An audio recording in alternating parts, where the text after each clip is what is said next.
साफ यार बोका भइलो तो कमे आ बोका तो नहीं खब। हां जादी लजाइल बा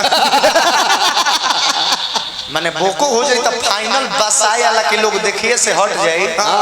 बर माल जाल हट जाए तारा के डर है कि तू बरियार बराए से ना।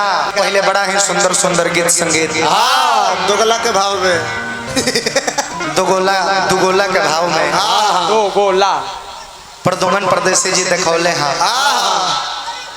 एगो लड़का के उठा के कहत रहे के धनुष तूर देबो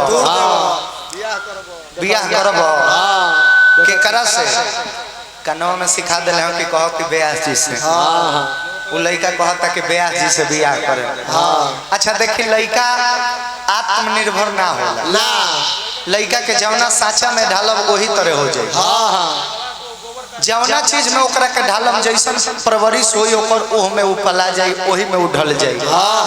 अब वो लड़का का जानता ना ई कह देले है कि ब्यास जी से कह बियाह करे के। वो लड़का कहला सब कि ब्यास जी से कह। वही में एगो लड़का कहता कि गोबर काढ़े तो हऊ एगो लड़का कहता कि त गोबर काढ़े के पड़ी। कतना बार बोलत रहे देखी ये लोग धीरेन्द्र शास्त्री के मौसी के लड़का है। बड़ी शुद्ध बोलत है। ये लोग के मुंह से खाली सनातन हित के बात निकले। सनातन हित के बात स्वच्छ विचारधारा के मानसिकता के लोग हो। हमहू चाहब तो कोनो लड़का के उठा के कह सकनी कि बाबू आई 20 रुपया लो कह दो आई तनी कह केकरा से बियाह करब सिखा दे तो कह दी कि ब्याह जी के बाबू से लागी उ लड़का नाली साफ कर। लेकिन दुगोला के मतलब ही ना भाई ना ई दुगोला के मतलब ना भाई।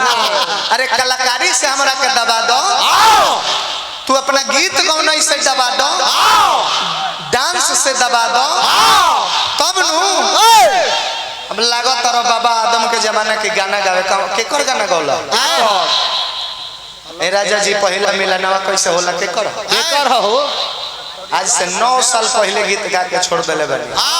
आज यूट्यूब पर सर्च मारो कि राजा जी पहला मिलन कैसे होला। जब हम छोटे रहनी वो होबे रही गीत के हमारे लिखल हमारे गावल मर्दे साफ यार बोका भइलो तो कमे आ बोका तो नहीं खब।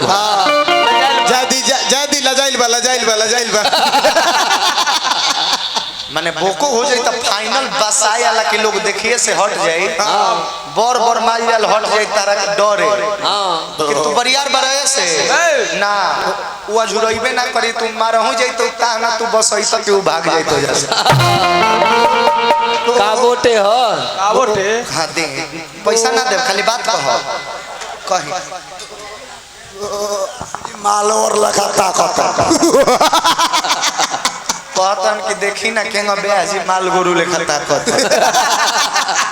सब कुछ महाराज हां है उनका 12 बजे रात के बाद तने उनका पर भूत सवार होला। एगो देवी आवेली इनका देह पर 12 बजे रात के बाद एगो इनका देह पर देवी आवेली। छिनर देवी उनका पाटे जाए खातिर बाप रे बाप कौन ऐसा कर्म ना करे के पड़े। रंजीत भाई केने लुकाइल बड़ा हो तू डबल तनी हने तकई हो डबल के भाई तनी हने ये गाते हैं वो गाते हैं क्या गाते हैं। ये जनता सब जानता है कि तुम क्या जानता है फिर भी महान जनता के समक्ष इतना क्यों बनता है। कहीं धर्मेंद्र बाबा ब्यास जी की ओर से पुरस्कार बा शुभकामना एक ओर से। अच्छा सूरदास जी शिव चर्चा के ब्यास बने। सुर बाबा जय हो। आ जेकरा भी साज बाज के साथ शिव चर्चा करावे के होखे सुर बाबा से तो यहाँ से मिली सबे।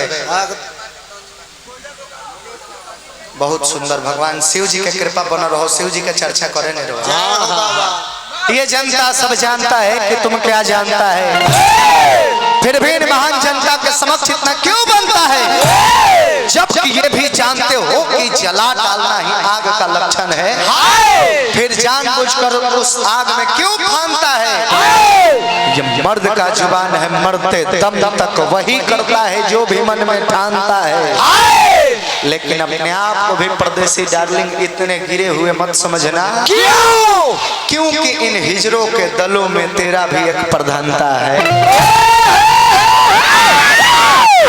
लेकिन होनी एने ना एने ना हिजरे के दौर मर्दन के दल है ओनी नाच नाच तारा तनी खड़ा हो जा भैया रो का बैटरी चेंज करे खातिर हम खुद को हाँ अभी बैटरी चल ठीक बा बंद हो जाई तो हो जाए हने अब निकलो वाह वाह देख ले आए हाय हमरो नचनिया ही है भैया जिया जिया प्रदुमन जी के को नचनिया हाँ, पीठ पर कबूतर रख ले भी ओ घोसला के बाहर शिकायत तो हम ना करब, लेकिन एगो इनका नचनिया के एक एगो चीज अच्छा लागल है केसवा से तो अनी तो पा जाता, लेकिन को मुड़िया झुकत न तो हेजा दिखाई देता बाज के फोटो बनवले हाँ चिड़िया बा घोसला के बाहर आ देखी घोंसला नीचे बा लेकिन चिड़िया ऊपर उड़ के बैठल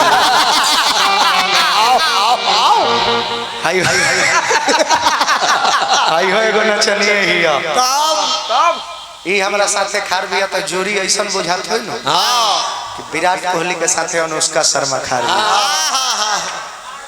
हाय हो एगो जोड़िए हो हाँ जोरी ना हो घोड़ा घोरी हो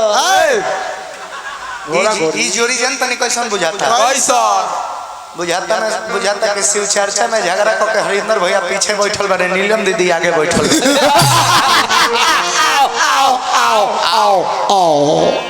लेकिन बड़ा सुंदर तू हंसत रु हो ए साफ झारखंडी मुस्की मारत रहते तंता का है ना का ए ए चिलो ए दे ए कबू तने तक दे एक बार तन तक तक आई तक तक तक तक ए चिनौटिया बुझ गई गीत संगीत के दौर में चले बढ़ो रे बढ़ो